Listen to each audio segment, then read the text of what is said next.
إنا هديناه السبيل إما شاكرا وإما كفورا. بسم الله الرحمن الرحيم. أحييكم بتحية الإسلام، تحية أهل الجنة يوم يلقونه سلام، فسلام الله عليكم ورحمته وبركاته. الحمد لله الذي نزل الفرقان على عبده ليكون للعالمين نذيرا، الذي له ملك السماوات والأرض وخلق كل شيء فقدره تقديرا، والصلاة والسلام على سيدنا ونبينا وقرة أعيننا ومولانا محمد صلى الله عليه وسلم، النبي المبعوث رحمة للعالمين بشيرا ونذيرا. سبحانك لا علم لنا إلا ما علمتنا إنك أنت العليم الحكيم. رب اشرح لنا صدورنا ويسر لنا أمورنا واحلل عقدة من ألسنتنا يفقه قولنا، أما بعد. Hadirin wal hadirat, bapak-bapak, ibu-ibu yang dirahmati Allah Subhanahu wa ta'ala, segala puja puji serta rasa syukur tak henti-hentinya kita yakini dengan hati kita, kita amalkan dengan perbuatan kita, dan kita ucapkan dengan lisan kita alhamdulillah. Sampai saat ini dan sampai detik ini Allah masih memberikan kita nikmat yang begitu banyak.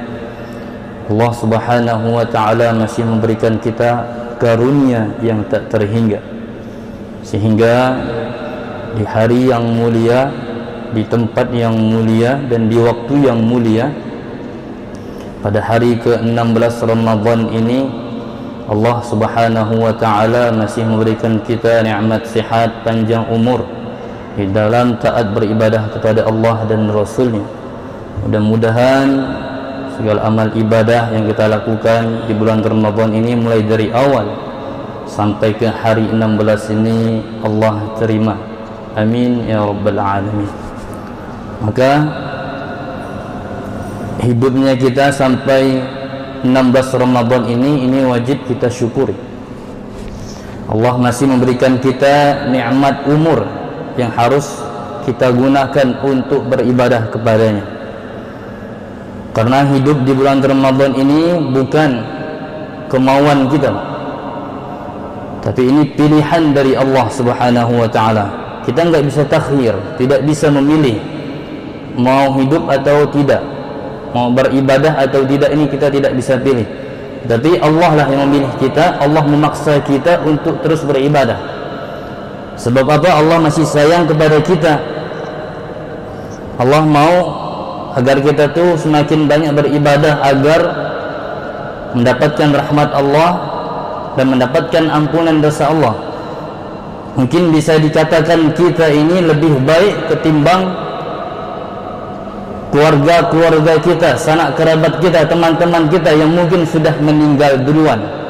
Itu artinya dia sudah meninggal, tidak mendapatkan fadilah keutamaan bulan suci Ramadan. Ini kita lebih mulia. Di dalam hadis termaktub bahwasanya ada kisah 3 seorang sahabat.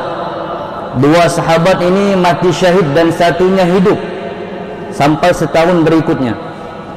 Jadi satu ini dia matinya bukan di medan perang, tetapi karena sakit. Tetapi sahabat Abu Talhah bin Ubaidillah, beliau memimpi bertemu dengan 2 sahabat ini yang mati syahid ini. Tingkat derajatnya di surga ini lebih rendah ketimbang orang yang mati sakit, yang wafatnya 1 tahun kemudian. Kok bisa orang mati syahid ini derajatnya di bawah ini?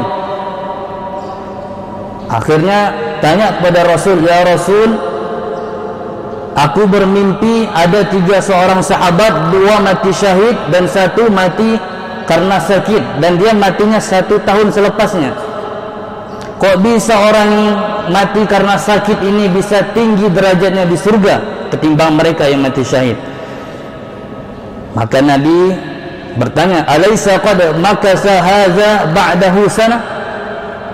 Bukankah orang yang mati belakangan ini dia hidupnya lebih lama 1 tahun? Qala bala, betul ya Rasul. Alaysa adraka Ramadan fasamahu? Bukankah satu orang ini yang meninggal belakangan dia masih mendapatkan bulan Ramadan dan dia berpuasa di dalam bulan Ramadan? Qala bala, betul ya Rasul. Alaysa huwa shalla kaza wa kaza sajdah? Bukankah 1 tahun orang ini dia masih bisa sempat solat, masih bisa sempat sujud? Qala bala, betul ya Rasul, kata sahabat Talha. Maka apa yang Nabi sabdakan? Qala Rasulullah sallallahu alaihi wasallam, "Falima bainahuma ab'ada ma bainas sama'i wal ardh." Maka orang yang belakangan meninggalnya karena sakit ini masih sempat beribadah 1 tahun full. Dia masih bisa mendapatkan bulan Ramadan, dia masih bisa sholat, masih bisa berpuasa di bulan Ramadan. Maka keutamaannya, pahalanya, derajatnya masih banyak, masih lebih tinggi ketimbang orang yang mati syahid, sebab dia mati terlebih dahulu. Maka apa yang bisa kita ambil dari pelajaran ini, bahwasanya umur yang Allah berikan kepada kita sehingga kita masih bisa sehat, panjang umur, masih bisa berpuasa di bulan Ramadan, masih bisa beribadah, bisa sholat, ini merupakan keutamaan yang sungguh luar biasa. Kata Imam Ibnul Jauzi di dalam kitabnya At-Tabsirah, tallahi, demi Allah, lau qila li ahli al-qubur, jikalau dikatakan kepada ahli kubur, tamannau, mintalah kalian, apa yang akan mereka minta? La tamannau yauman min Ramadan, pasti mereka akan minta hidup 1 hari saja agar bisa beribadah, berpuasa di bulan suci Ramadan. Karena ahli kubur tahu akan fadilah keutamaan Ramadan, sedangkan kita ini masih menganggap biasa saja. Maka bagaimanakah puasa 15 hari Ramadan? Bagaimanakah setengah puasa kita? Ini harus kita pikirkan dulu. Apakah puasa kita, amal ibadah kita diterima oleh Allah Subhanahu wa taala? Kalau pengen tahu jawabannya, tanya dari hati kita. Istafti qalbak, kata Nabi. Minta fatwa kepada hatimu, bagaimana, apakah ada efek pengaruh ketika Ramadan berlalu di dalam kehidupan kita? Apakah Ramadan berlalu kita masih suka melihat yang Allah haramkan? Apakah Ramadan berlalu kita masih suka menggibah, masih suka berbohong, mengadu domba? Maka kita bisa nilai sendiri puasa kita, apakah puasa kita diterima oleh Allah atau tidak. Maka diterimanya amal itu lebih penting ketimbang kita beramal. Karena beramal semua orang bisa, tetapi tidak semua orang beramal itu amalnya diterima. Makanya yang dipentingkan itu kualitasnya, bukan kuantitasnya. Itu yang harus kita perhatikan. Dan berenung sejenak, apakah puasa kita diterima? Apakah Ramadan ini memberikan efek kepada kita sehingga kita semakin beribadah kepada Allah, semakin rajin, semakin taat, semakin tambah ketakwaan kita kepada Allah Subhanahu wa taala. Dan itulah hakikat dan intinya puasa, la'allakum tattaqun, agar dengan puasa itu dapat menaikkan derajat ketakwaan kita, semakin takwa kita kepada Allah Subhanahu wa taala. Mudah-mudahan Allah Subhanahu wa taala terima segala amal ibadah kita. Amin ya rabbal alamin.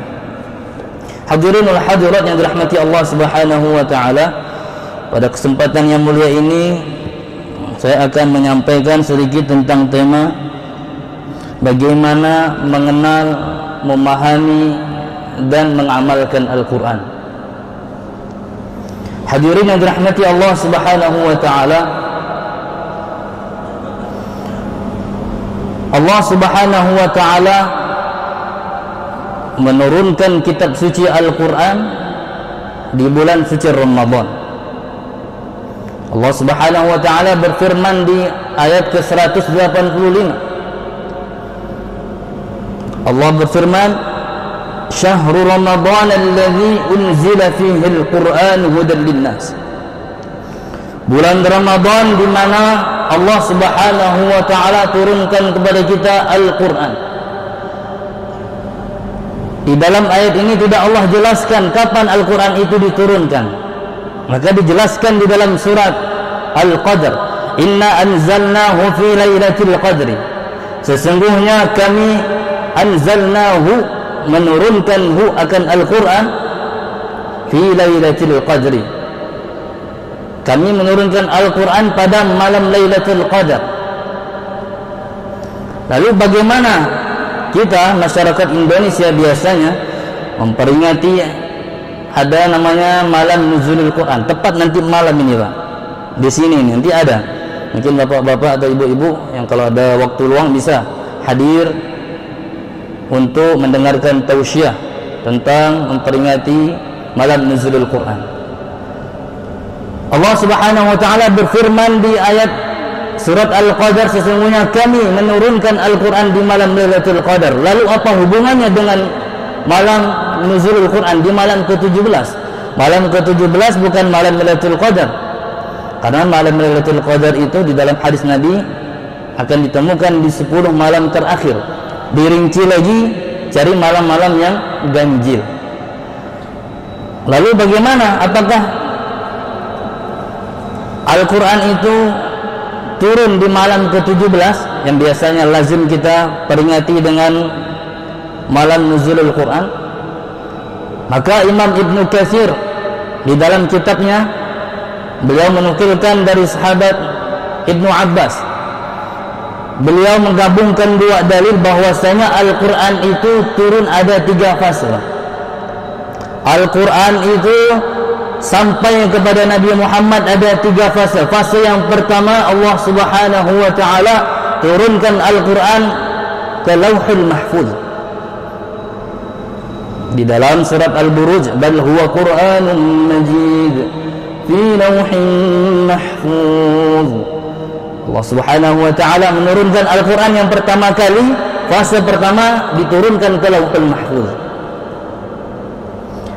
Kemudian masuk fase kedua, Allah Subhanahu wa taala menurunkan dari Lauhul Mahfuz ke Baitul Izzah, ke langit dunia. Ini Allah Subhanahu wa taala turunkan Al-Quran pada malam Lailatul Qadar. Ini Allah turunkan dalam bentuk utuh. Sudah jadi Al-Quran satu buku, Allah turunkan pada malam Lailatul Qadar. Inna anzalnahu fi Lailatul Qadar. Ini masa yang kedua, fase yang kedua. Masuk ke fase yang ketiga, Allah Subhanahu wa taala menurunkan Al-Quran dari langit dunia Baitul Izzah pada Nabi Muhammad sallallahu alaihi wasallam. Ini turunnya secara berangsur-angsur sesuai dengan kejadian. Makanya Al-Quran wahyu yang pertama yang Nabi terima itu malam ke-17. Makanya kita memperingati malam nuzulul Quran. Maka ulama sepakat malam nuzulul Quran di malam ke-17 itu bukan turunnya Al-Quran satu kesatuan, tetapi turunnya wahyu yang pertama kali ketika Nabi sedang bertahanus, sedang beribadah di dalam gua Hira. Apa wahyu pertama yang Allah turunkan? Wahyu pertama yang Allah turunkan yaitu surat Al-Alaq 1-5. Iqra' bismi rabbikal ladzi khalaq, khalaqal insana min 'alaq. Iqra' rabbukal akram alladzi 'allama bil qalam 'allamal insana ma lam ya'lam. Ini wahyu pertama. Kemudian selepas ini turun surat pertama. Surat pertama yang turun itu surat Al-Muddatsir.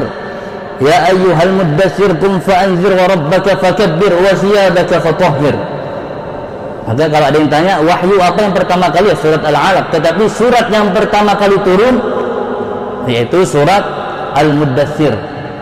Karena ketika Nabi menggigil, berselimut, ya ayyuhal muddatsir, wahai orang-orang yang yang berselimut, maksudnya Allah menegur Nabi, qum fa'anzir, maka bangunlah, berilah peringatan. Ini makanya mulai dakwah yang pertama kali. Maka hadirin dirahmati Allah Subhanahu wa taala, Allah Subhanahu wa taala memberikan mukjizat kepada nabinya, yang mana dengan mukjizat itu para nabi bisa membela atau meyakinkan orang-orang akan kebenarannya sebagai nabi, akan kebenaran risalah kenabiannya. Ini Allah Subhanahu wa taala biasanya berikan mukjizat. Maka mukjizat ini beda dengan sihir. Mukjizat beda dengan sihir. Mukjizat itu sama dengan sihir, segala sesuatu perbuatan yang di luar nalar manusia. Cuman bedanya hanya dua. Kalau mukjizat tidak bisa dipelajari, sihir bisa dipelajari. Yang kedua, mukjizat hanya Allah berikan kepada nabi saja dan rasulnya, tidak kepada wali, orang-orang biasa. Tapi sihir semua orang mungkin bisa belajar dan mungkin bisa memiliki sihir. Kalau kita belajar, ada Pak namanya kitab Syamsul Ma'arif, itu ada buku-buku sihir itu. Itu ada bagaimana nanti kita menuliskan beberapa ayat, ada beberapa mantra, diletakin di bantal seseorang, itu bisa itu Pak. Nanti dia bisa lupa atau apa, itu ada. Kalau kita mempelajarinya Pak, dan itu biasanya ada bantuan dari jin, syaitan. Maka bedanya hanya dua saja. Maka Nabi Allah titipkan kepada mereka mukjizat untuk menentang pada kaum-kaumnya, atau mukjizat bisa meyakinkan kepada mereka, aku ini seorang nabi dan apa yang aku bawa ini adalah betul. Maka ragam mukjizat nabi ini begitu banyak Pak. Dan Allah Subhanahu wa taala memberikan mukjizat pada nabi ini sesuai dengan kaumnya, sesuai dengan zamannya. Maka Nabi Musa, kenapa beliau bisa tongkatnya menjadi sihir? Ya karena pada zaman beliau orang ini suka dengan main sihir, dan ketika itu orang-orang banyak suka mengagungkan para penyihir. Zaman Nabi Musa, masuk ke zaman Nabi Isa, beliau bisa menyembuhkan penyakit kusta, bisa membuat sembuh orang yang buta, menghidupkan orang yang mati. Karena di zaman beliau ini banyak akan ilmu kedokteran dan orang banyak pakar ilmu alam. Jadi Allah Subhanahu wa taala memberikan mukjizat dengan semisalnya, sejenisnya, yang untuk menandingi bahwasanya ini nih betul-betul mukjizat dari Allah Subhanahu wa taala yang Allah berikan kepada seorang nabi. Masuk kepada zaman Nabi Muhammad sallallahu alaihi wasallam. Pada zaman nabi kita, Nabi Muhammad, itu orang-orang itu banyak jago bikin syair. Banyak orang ahli bahasa, sastrawan dan penyair itu banyak. Sehingga di sana itu ada namanya pasar Ukaz Pak namanya. Jadi pasar Ukaz ini tempat di mana orang selalu berlomba-lomba untuk memberikan hasil terbaik dari karangan syairnya. Jadi kalau yang menang, dia mendapatkan uang, mendapatkan piala, dan syairnya itu ditulis dengan tulisan tinta emas dan dipajang di Ka'bah ketika itu. Ini zaman Nabi Muhammad. Maka Allah Subhanahu wa taala turunkan Al-Qur'an. Mana ketika itu orang ahli bahasa, sastrawan tidak bisa membuat satu surat saja. Membuatkan satu ayat yang semisalnya pun tidak bisa. Qul fa'tu bi suratin min mislih. Tidak bisa. Ini menandakan bahwasanya Al-Qur'an itu betul-betul mukjizat yang Allah berikan kepada Nabi kita Nabi Muhammad sallallahu alaihi wasallam. Maka zaman itu orang banyak pintar-pintar, Pak. Maka orang jahiliyah itu bukan sebetulnya jahiliyah di dalam keilmuan, tetapi mereka itu jahiliyah di dalam masalah syariat. Betul-betul mereka ini bodoh, tidak tahu apa-apa tentang hukum-hukum syariat, peradaban mereka. Mereka ini saking ta'assubnya, Pak, mereka ini sampai mati-matian untuk membela kelompoknya. Zaman jahiliyah ini botol khamar itu ada di mana-mana, Pak. Di Ka'bah. Berhala mereka letakkan di samping-samping Ka'bah. Ratusan berhala mereka letakkan. Wanita pada zaman jahiliyah mereka hinakan, mereka rendahkan.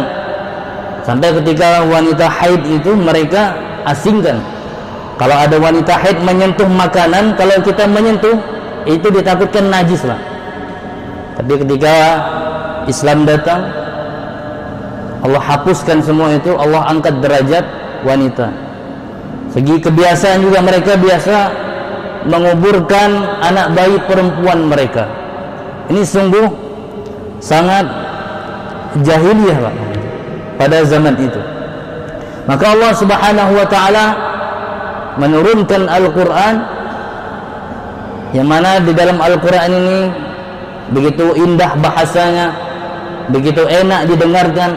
Sampai Abu Jahal sendiri, paman Nabi sendiri yang menentang Nabi, ternyata Abu Jahal ini sering bergadang, sering diam-diam ke rumah Nabi. Demi apa? Untuk mendengarkan bacaan Al-Quran Nabi. Ada Abu Sufyan, Abu Jahal, dan Akhnas. Ini 3 orang ini, Pak, 3 orang elit lah, pemuka kaum Quraisy, diam-diam suka mendengarkan bacaan Quran Nabi. Pernah suatu ketika mereka ini mendengarkan bacaan Al-Quran dan ketahuan, 3 ini ketahuan, kamu ngapain? Akhirnya jujur juga, saya dengarkan bacaan Quran Nabi. Kamu ngapain? Ya sama. Kamu ngapain? Ya sama juga. Udah, yuk kita balik, jangan balik lagi. Kalau ketahuan sama kaum kita, nanti mereka akan menghinakan kita, mereka akan menganggap kita hina, dan nanti mereka akan mengikuti Muhammad. Balik hari kedua, ternyata masih dengarkan lagi. Pas mau pulang ketemu lagi mereka bertiga, sama dialog mereka, jangan dengarkan lagi ya, jangan balik lagi ya, nanti kalau nampak kaum kita habislah kita ini, nanti tidak ada pengikut kita. Sampai ke hari ketiga, dengarkan lagi, ketemu lagi di jalan. Maka begitu indah bahasa Al-Quran, yang mendengarkannya pasti, yang paham akan bahasa Arab pasti sungguh terasa nikmat jika mendengarkannya. Makanya sahabat Umar bin Khattab radhiyallahu anhu, beliau masuk Islam itu dengan sebab bacaan Al-Quran di dalam surat At-Taha. Ketika beliau mendengarkan bacaan, kok ada bacaan seindah ini bukan buatan manusia, ini bukan buatan penyair, ini adalah langsung Allah Subhanahu wa taala yang turunkan kepada Nabi Muhammad sallallahu alaihi wasallam. Nabi tidak pernah belajar kepada siapapun. Nabi enggak pernah, kalau dalam secara historis, secara sejarahnya, Nabi itu pernah belajar kepada si A dan si B, tidak pernah. Tidak pernah baca dan tidak pernah menulis. Kok bisa seorang manusia mendapatkan bahasa yang lebih indah ketimbang orang yang belajar bertahun-tahun yang bahasanya lebih indah dari bahasa penyair?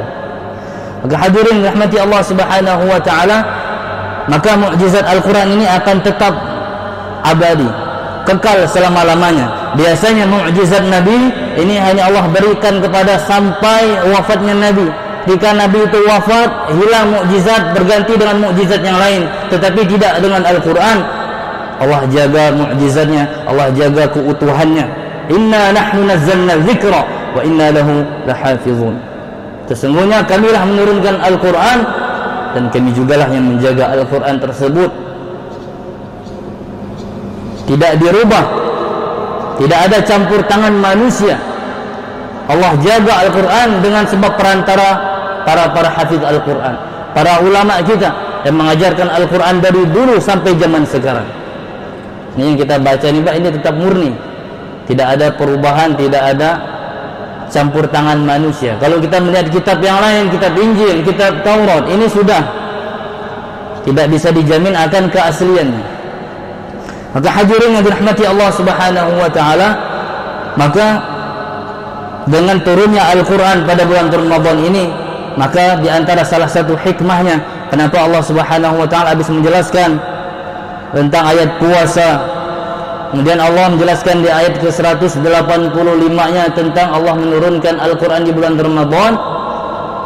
karena memang bulan Ramadan ini Allah khususkan untuk memperbanyak interaksi dengan Al-Quran. Makanya tidak salah ketika imam kita, Imam Syafi'i, beliau bisa khatam 2 kali dalam sehari. Karena para ulama menyebutkan syahrus siyami syahrut tilawah. Bulan Ramadan, bulan puasa itu juga bulan di mana kita memperbanyak tilawah kita, bacaan Al-Quran kita. Itu Imam Syafi'i, Pak. Begitu nikmatnya beliau membaca Al-Quran. Maka segala sesuatu amal ibadah, hakikatnya Pak, kebaikan dan amal ibadah, sering saya sampaikan bahwasanya hakikat aslinya kebaikan itu sebetulnya bikin candu, Pak. Makanya ada ulama-ulama kita itu kalau udah beribadah itu pasti dari malam tidak terasa udah subuh. Imam Ali karamallahu wajhah, beliau mengatakan, ketika kalian ingin mencabut anak panah dari tubuhku, maka cabutlah ketika aku sholat. Nikmat, Pak. Maka tidak salah Imam Syafi'i membaca Al-Quran bisa 2 kali hatam. Kita setahun ini tidak ada hatam-hatam, Pak, ya. Makanya jadikanlah bulan Ramadan ini bulan Al-Quran. Kalaulah bulan Ramadan ini tidak kita manfaatkan untuk mempelajari, untuk memperbanyak bacaan, mengulang-ulang Al-Quran, maka dipastikan nanti selepas bulan Ramadan, selain di bulan Ramadan, kita tidak akan pernah mau dan bahkan tidak akan pernah sempat untuk membaca Al-Quran. Kapan lagi? Sekarang ini harus kita tingkatkan lagi. Sekarang sudah masuk ke hari ke-16, berarti paling minimalnya kita ini sudah baca 16 juz, Pak. Minimalnya. Makanya perlu menjadi perhatian bahwasanya kita ini sudah sampai mana tingkat kecintaan kita. Ada namanya Al-Habib Hasan bin Jamalul Lail, orang Hadramaut sana. Ketika beliau masuk bulan puasa, beliau tidak membaca Al-Quran di siang hari. Beliau pengen baca Al-Quran itu di malam hari saja. Kenapa? Karena kalau beliau membaca Al-Quran di siang hari itu biasanya saking nikmatnya itu keluar rasa madu di mulutnya. Rasa madu di mulutnya saking nikmatnya. Maka beliau, nanti ajalah aku mau membaca Al-Quran nanti malam agar aku bisa merasakan lapar dan haus seperti orang-orang berpuasa. Jadi pengen merasakan, Pak. Kalau kita nih hilangkan rasa lapar dan haus, ya mungkin main HP, Pak, ya. Tidur-tiduran, bangun pun masih lapar, ya. Tapi tidak dengan beliau, mungkin ya, karena saking nikmatnya. Kalau kita pun dah saking banyak baca Al-Quran ini udah berliur, Pak, ya. Sengal dah lidah nih seperti itu. Maka hadirin dirahmati Allah Subhanahu wa taala, maka jadikan Al-Quran ini selalu menjiwai di dalam diri kita, selalu menjiwai di dalam rumah kita, anak-anak kita. Makanya anak-anak kita, Pak, diajarkan Al-Quran, ajarkan mereka ngaji. Jangan sampai mereka ini besar tidak tahu ngaji, tidak tahu huruf. Rela-relakan kita untuk bayarkan privat mereka ratusan ribu, tapi tidak mau untuk masukkan anaknya ke TPA dan TPQ. Rela bayar 700, 800 sampai jutaan sekali ke guru ngaji, 300 atau 200. Ini penting, Pak, untuk kita pikirkan. Ini kalau anak-anak ini, Pak, tidak diajarkan agama, tidak dikenalkan Al-Quran, nanti mereka akan nuntut, Pak. Kita udah beribadah capek-capek mau masuk surga, anak negor manggil malaikat, tunggu dulu. Ketika di dunia nih bapak aku nih, orang tuaku, ibuku, dia beribadah sendiri-sendiri aja. Aku dibiarkannya tidak diajarkan sholat, tidak diajarkan ngaji. Maka aku menuntut haknya, jangan kau masukkan surga dulu. Maka na'udzubillah, Pak, sampai anak kita ini bisa menjadi fitnah kita. Maka yang kita sayangi nanti bisa jadi ini akan menjadi musuh kita di akhirat. Istri-istri kita tidak didik dengan agama, tidak dekatkan dengan Al-Quran, nanti dia menuntut, enak saja engkau beribadah, engkau masuk surga aku, engkau tinggalkan di dalam neraka. Tidak terima dia. Maka hak anak itu, selain dia mendapatkan nama yang baik, dia mendapatkan pendidikan yang terbaik juga. Bukan hanya pendidikan untuk masalah kemaslahatan dunia, tapi kemaslahatan untuk akhiratnya juga. Dia harus diajarkan sholat, Pak, diajarkan mengaji, Dan mereka ini hidupnya betul, hidupnya nyaman. Kalau agama sudah melekat dalam jiwanya, kita tidak memaksa anak kita untuk jadi ustaz, tidak. Kita tidak memaksa mereka untuk jadi hafiz Al-Quran, tidak. Tidak memaksa mereka untuk menjadi imam sholat, tidak. Tetapi kita harus tanamkan agama, tanamkan nilai-nilai Al-Quran sejak dini, Pak, agar bisa membekas dan mempengaruhi di kehidupannya dimanapun dan sampai kapanpun. Kita tidak melarang anak kita menjadi polisi, silahkan, tetapi polisi yang ahli agama, sehingga dengan agama, nilai-nilai agama, nilai-nilai Al-Quran berada di dalam dirinya, dia bisa menempatkan segala sesuatu pada tempatnya. Mungkin anak kita bisa menjadi pejabat, pemimpin, boleh. Tapi kita ajarkan didik agama kepada mereka, Al-Quran ajarkan, agar nanti kalau mereka menjadi pemimpin, mereka bisa berlaku adil dan tidak zalim, tidak memakan harta rakyat. Apapun profesi anak kita, apapun cita-cita anak kita, keinginan anak kita, kita tidak bataskan. Biarlah mereka mau menjadi apa, tetapi agama akan selalu ada. Maka kita harus ajarkan mereka, jangan sampai mereka hanya sukses di dunia saja, tapi tidak sukses di akhirat.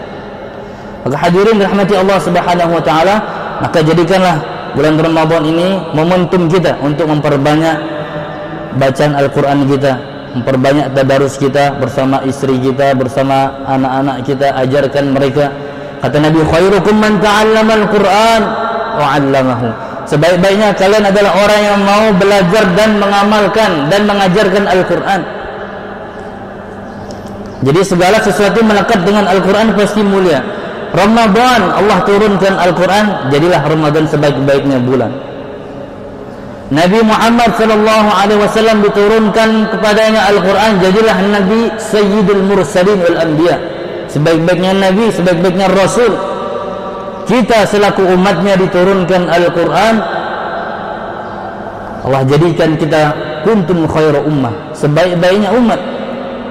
Malaikat Jibril yang membawakan Al-Quran kepada Nabi, maka jadilah Malaikat Jibril menjadi sebaik-baiknya malaikat, afdalul malaikah. Ada suatu malam yang Allah turunkan Al-Quran di dalamnya, maka jadilah malam itu malam Lailatul Qadar, malam sebaik-baiknya malam. Demi segala sesuatu yang berhubungan dengan Al-Quran itu pasti akan mulia, Pak. Lalu bagaimana kalau Al-Quran itu ada dalam hati kita, ta'alluqnya kuat, hubungan kita dengan Al-Quran? Makanya Nabi pernah bertanya pada para sahabat, sesungguhnya Allah memiliki keluarga di antara kalangan manusia. Man hum ya Rasulullah? Siapa mereka ya Rasul? Hum ahlul Quran, ahlullah wa khassatuh. Allah mempunyai keluarga, punya kerabat, orang-orang terdekat, orang-orang yang Allah sayangi, orang-orang yang Allah berikan perhatian khusus kepada mereka. Siapakah mereka? Orang yang ahli Al-Quran. Maka perlu kita tanamkan di dalam diri kita, Pak, pada anak-anak kita, agar selalu cinta dengan Al-Quran, bisa mengamalkan Al-Quran, mau belajar Al-Quran, sehingga Al-Quran itu menjadi pedoman dia, menjadi petunjuk, hudan linnas wa bayyinatin minal huda wal furqan. Kata Al-Habib Ali Al-Habsyi, beliau mengatakan, aku heran dengan orang yang mengatakan bi boyik, aku resah, bi hammun, aku galau, aku punya masalah, sedangkan dia punya Al-Quran. Seharusnya kalau kita punya Al-Quran, tidak usah galau, tidak usah resah di dalam menghadapi kehidupan dunia. Hadirin yang dirahmati Allah Subhanahu wa taala, inilah yang dapat Al-Fakir sampaikan. Kurang lebihnya mohon dimaafkan.